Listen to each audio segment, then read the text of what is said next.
ഒന്നാം ദിവസം രാവിലെ 8 മണി.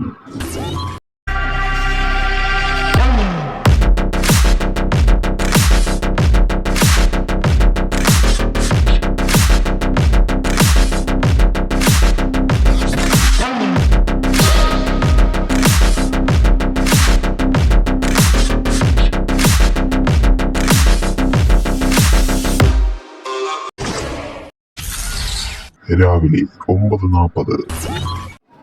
വീട്ടിലായിരുന്നെങ്കിൽ ഞാനിപ്പോ ഈ സമയം എണീക്കത്തേ ഉള്ളായിരുന്നു.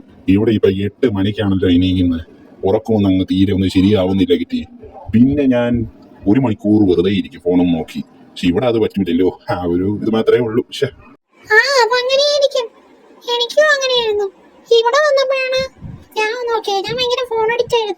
പക്ഷെ ഇനി ഇവിടെ വരുമ്പോ അത് തനിയെ കുറഞ്ഞോളും. അതൊക്കെയാണ്. ഫോണൊന്നും അതിനെനിക്ക് വലിയ വിഷയമൊന്നുമില്ല. പക്ഷെ എനിക്ക് എന്റെ ഉറക്കം ശരിയായാൽ മതി. ഇനി അങ്ങോട്ട് ശരിയാവുമെന്നാണ് ഞാൻ വിചാരിക്കുന്നത്.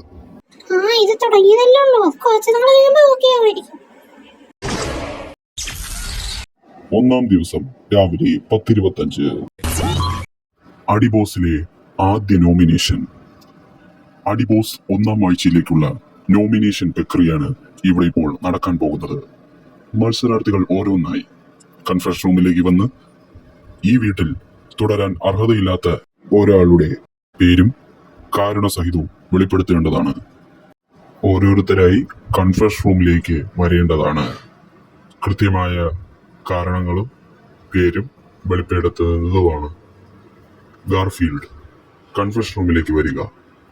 ഗാർഫീൽഡ്, അടിബോസിലെ ആദ്യ നോമിനേഷനാണിത്. അപ്പോൾ നിങ്ങൾക്ക് ഈ വീട്ടിൽ തുടരാൻ അർഹതയില്ല എന്ന് നിങ്ങൾക്ക് തോന്നുന്ന ഒരാളുടെ പേരും കാരണസഹിതവും ഇപ്പോൾ പറയേണ്ടതാണ്. അടിബോസ്, ഞാൻ സ്പോഞ്ച് ബോബിനെയാണ് ആദ്യം നോമിനേറ്റ് ചെയ്യുന്നത്. കാരണം പുള്ളിക്കാരി ഇവിടെ വന്നത് മുതൽ ഒട്ടും ആക്റ്റീവ് അല്ല. ചമഞ്ഞു കൂടിയിരിക്കുന്ന പോലെ പുള്ളിയുടെ സ്വഭാവം. ആരടുത്ത് സംസാരിക്കുന്നില്ല. എല്ലായിടത്തും മനസ്സിലാവണ്ടേ, എന്നാലേ നമുക്ക് പരസ്പരം മുന്നോട്ട് പോകാൻ പറ്റുള്ളൂ. ഇവിടെ അത് പുള്ളിക്കാരൻ്റെ ഒരു നെഗറ്റീവ് ഷെയ്ഡായിട്ട് എനിക്ക് തോന്നി. അതുകൊണ്ട് പുള്ളിക്കാരെ ഈ വീട്ടിൽ തുടരാൻ ഞാൻ ആഗ്രഹിക്കുന്നില്ല. അടിബോസെ, ഡയാന, ഈ വീട്ടിൽ തുടരാൻ അർഹതയില്ല എന്ന് നിങ്ങൾക്ക് തോന്നുന്ന ഒരാളുടെ പേരും കാരണവും ഇപ്പോൾ വെളിപ്പെടുത്തേണ്ടതാണ്. ഞാൻ ആദ്യം നോമിനേറ്റ് ചെയ്യുന്നത് പിങ്ക് പാൻഡനെയാണ്.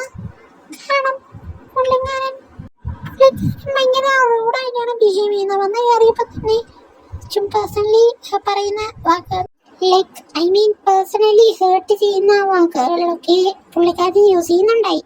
അപ്പോൾ അതുകൊണ്ടാണ് ഞാൻ പിങ്ക് പെന്നിനെ നോമിനേറ്റ് ചെയ്യുന്നത്. അടിബോസ്. രാവിലെ 11:05. അടിബോസിൽ ഒന്നാം ആഴ്ചയിലേക്കുള്ള നോമിനേഷൻ പ്രക്രിയ ഇപ്പോൾ അവസാനിച്ചിരിക്കുകയാണ്. ആർക്കൊക്കെ എത്ര വോട്ടുകൾ കിട്ടിയെന്ന് നമുക്കൊന്ന് നോക്കിയാലോ. അറിയാം. 3 വോട്ടുകളോടെ സ്പോഞ്ച് ബോബ്, 4 വോട്ടുകളോടെ പിങ്ക് പാൻഡർ, 2 വോട്ടുകളോടെ റാം, 3 വോട്ടുകളോടെ ഗാർഫീൽഡ്. നോമിനേഷൻ പ്രക്രിയ അവസാനിച്ചിരിക്കുന്നു. എല്ലാവർക്കും പിരിഞ്ഞു പോകാവുന്നതാണ്. ഒന്നാം ദിവസം ഉച്ചയ്ക്ക് 1:32. ചേട്ടാ കണ്ടായിരുന്നോ? എനിക്ക് എത്ര വോട്ട് കിട്ടിയിരുന്നു? ഞാൻ സത്യം പറഞ്ഞാൽ ഞാൻ ഒന്ന് മിങ്കിളെ വരുന്നേ ഉള്ളൂ എല്ലായിടത്തും. എനിക്ക് പെട്ടെന്ന് മിങ്കിളാണെന്ന് എനിക്ക് പറ്റത്തൊന്നുമില്ല. പിന്നെ എന്താ അടിസ്ഥാനത്തിൽ എല്ലാവരും എന്നെ ഇങ്ങനെ പറയുന്നത്? അവരെല്ലായിടത്തും ഞാൻ സംസാരിക്കാറുണ്ട്. പിന്നെ എന്താണ് എന്നെ അവർ മനസ്സിലാക്കണ്ട? അതാണ് എനിക്ക് വിഷമം. ചേട്ടനപ്പോൾ നോമിനേറ്റ് ആയില്ല, ഞാൻ നോമിനേറ്റ് ആയി. ആദ്യ ആഴ്ച തന്നെ ഞാൻ വന്നു. കണ്ടില്ലേ? ഇവരൊക്കെ ആദ്യം ഗ്രൂപ്പിൽ തുടങ്ങി എന്നെ എങ്ങനെയെങ്കിലും ഔട്ടാക്കാനാണ് ഇവിടെ നോക്കണത്. അത് മനസ്സിലായ? എടാ, അത് ഞാൻ കണ്ടതല്ലേ. ഇനി പറഞ്ഞിട്ടൊന്നും കാര്യമില്ല. നമ്മൾ വരാനുള്ള വരും. നമ്മളെ പിടിച്ചിരിക്കുക. എല്ലാവരും മുമ്പിൽ ധൈര്യമായിട്ടിരിക്കുക. അതേ പറ്റൂ. ഒന്നാം ദിവസം വൈകിട്ട് 4:30. നീ ഇതായി കണ്ടതല്ലേ, എനിക്ക് 2 വോട്ട് കിട്ടി. അപ്പൊ ഇവിടെ നമ്മൾ മനസ്സിലാക്കിയത് ഇവിടെ ഉള്ളവരുടെ സ്വഭാവം എങ്ങനെയാണെന്ന്. നമ്മുടെ റിയൽ സ്വഭാവമാണ് ഇവിടെ കാണിക്കുന്നത്, അല്ലാതെ നമ്മൾ അഭിനയിക്കല്ല.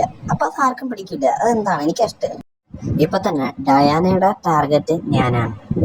ഞാൻ മോശമായിട്ട് പറഞ്ഞെന്നും പറഞ്ഞ് അത് അവിടെ എൻ്റെ അടുത്ത് തന്നെ പറഞ്ഞു ഞാൻ എന്നെയാണ് നോമിനേറ്റ് ചെയ്തതെന്ന്. അപ്പൊ നിനക്ക് എന്നെ കുറിച്ച് എന്താണ് പറയാനുള്ളത്? ഒന്ന് പറഞ്ഞേ. ബ്രോ, എനിക്ക് അതിനെക്കുറിച്ചൊന്നും പറയില്ല ബ്രോ. ഞാൻ എല്ലാം കണ്ടാണ്. ഇവിടെ ഇപ്പോഴേ ഒരു ഗ്രൂപ്പീസ് ഇവിടെ എല്ലാം തുടങ്ങിയിട്ടുണ്ട്. അതേ എനിക്ക് പറയാവുള്ളൂ. രാത്രി 12:39. നീ കണ്ടതല്ലേ ഇവരുടെ എല്ലാവരുടെ സ്വഭാവം? ഏ എനിക്ക് ഒരുപാട് ഫീലായി. ഓരോരുത്തരുടെ ബിഹേവിയർ, ഓരോരുത്തരുടെ സ്വഭാവം പുറത്തു വന്നോണ്ടിരിക്കുക. അതിങ്ങനെ വന്നോണ്ടിരിക്കും. ഇനി ബാക്കിയുള്ളവരുടെ കാണാൻ കിടക്കുന്നേ ഉള്ളൂ. നമ്മള് ധൈര്യമായിട്ട് കളിച്ച് മുമ്പോട്ട് പോയാൽ നമുക്ക് ഓക്കെ. പുലർച്ചെ 4:10. എടാ എന്റെ മെസ്സിൽ നോക്കടാ. എടാ ഇത് കൊള്ളാമോ? നീ സത്യസന്ധമായിട്ട് പറ, എങ്ങനെയുണ്ട്?